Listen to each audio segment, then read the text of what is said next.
দেশের বিভিন্ন জায়গার আরো কিছু খবর নিয়ে এখন একটি ডেস্ক রিপোর্ট। জাতীয় বিপ্লব ও সংহতি দিবস উপলক্ষে র্যালি ও সমাবেশ হয়েছে বাগেরহাটে। ফকিরহাট উপজেলা বিএনপির উদ্যোগে সমাবেশে উপস্থিত ছিলেন দলের জাতীয় নির্বাহী কমিটির সদস্য শেখ মুজিবুর রহমান। অন্তর্বর্তীকালীন সরকারের উপদেষ্টা হিসেবে মোস্তফা সরোয়ার ফারুকীর নিয়োগের প্রতিবাদে পদযাত্রা হয়েছে রাজশাহীতে। সাহেববাজারে এ সময় উপস্থিত ছিলেন বিএনপির নেত্রী রোকসানা বেগম টুকটুকি। শহীদ বুদ্ধিজীবী ও মহান বিজয় দিবস উপলক্ষে প্রস্তুতি সভা হয়েছে কক্সবাজারে। দুপুরে জেলা প্রশাসকের কার্যালয়ের সম্মেলন কক্ষে সভায় উপস্থিত ছিলেন জেলা প্রশাসক মোহাম্মদ সালাউদ্দিন। নিরাপদ সড়ক দিবস উপলক্ষে রোড শো হয়েছে চট্টগ্রামে। সকালে নগরীর অলঙ্কার মোড়ে এ সময় লিফলেট বিতরণ করে বিআরটিএ।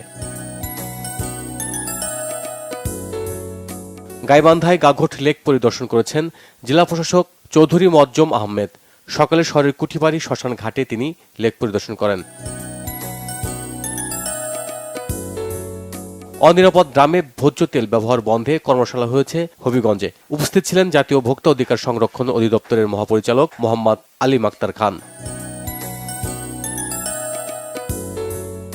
রাষ্ট্র সংস্কারের মধ্যে দিয়ে সুশাসন প্রতিষ্ঠার দাবিতে মানববন্ধন হয়েছে মোংলায়। কর্মসূচিতে অংশ নেন সুশাসনের জন্য নাগরিকের উপজেলা পর্যায়ের সাধারণ সম্পাদক নূর আলম শেখ। বিএনপির কর্মী সমাবেশ হয়েছে সাতক্ষীরায়। সদর উপজেলা বিএনপির এই আয়োজনে বক্তব্য রাখেন জেলা বিএনপির যুগ্ম আহ্বায়ক Sheikh Tarikul Hasan. TV camera journalist association বার্ষিক ইনডোর ক্রীড়া প্রতিযোগিতার উদ্বোধন হয়েছে চট্টগ্রামে। এতে উপস্থিত ছিলেন মহানগর বিএনপির আহ্বায়ক এরশাদ উল্লাহ। সাভার প্রেস ক্লাবের সাংবাদিকদের সঙ্গে মত বিনিময় সভা করেছে বিএনপি।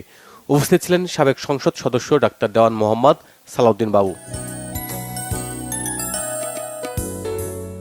নতুন উপদেষ্টা নিয়োগের প্রতিবাদে বিক্ষোভ মিছিল হয়েছে সিরাজগঞ্জে। সকালে স্থানীয় প্রেস ক্লাব চত্বর থেকে মিছিলে অংশ নেন ছাত্র আন্দোলনের শিক্ষার্থীরা।